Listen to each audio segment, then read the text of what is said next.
ഈ pilot management എന്ന് ഞാൻ കേട്ടിട്ടുണ്ട്. ഈ പൈലറ്റ് മാനേജ്മെന്റ് ഫീച്ചേഴ്സ് എന്ന് പറയുന്നതിനെ കുറിച്ച് എനിക്ക് തോന്നുന്നു സാധാരണക്കാർക്ക് എന്താണെന്നുള്ളൊരു ഐഡിയ ഇല്ല. അതെങ്ങനെയാണ് ഈ ഒലിവിയ ബിൽഡേഴ്സ് ഡെവലപ്പ് ചെയ്യുന്നതും അത് അപ്ലൈ ചെയ്യുന്നത് എങ്ങനെയാണ് വരുന്നത്?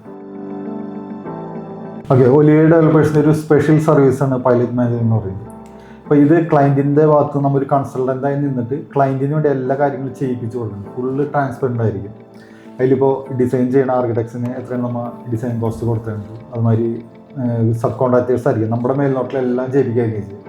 അപ്പോൾ കൺസ്ട്രക്ഷന് അവർക്ക് ലേബർ എത്രയാണ് കൊടുക്കുന്നത്, മെറ്റീരിയൽ എത്ര രൂപയ്ക്കാണ് പർച്ചേസ് ചെയ്യുന്നത്, ഫുള്ള് ക്ലയൻറ്റിൻ്റെ പേരിലായിരിക്കും ബില്ലുകൾ കാര്യങ്ങളൊക്കെ വാങ്ങിക്കും. അങ്ങനെ എല്ലാ കാര്യങ്ങളും സുതാര്യമായിട്ട് കറക്റ്റ് പ്രൊജക്റ്റ് പ്ലാൻ ചെയ്ത് ക്ലയൻറ്റിന് വേണ്ടി ചെയ്ത് കൊടുക്കുന്ന ഒരു സർവീസാണ് പൈലറ്റ് മാനേജ്മെൻറ്റ് സർവീസ് എന്ന് പറയുന്നത്.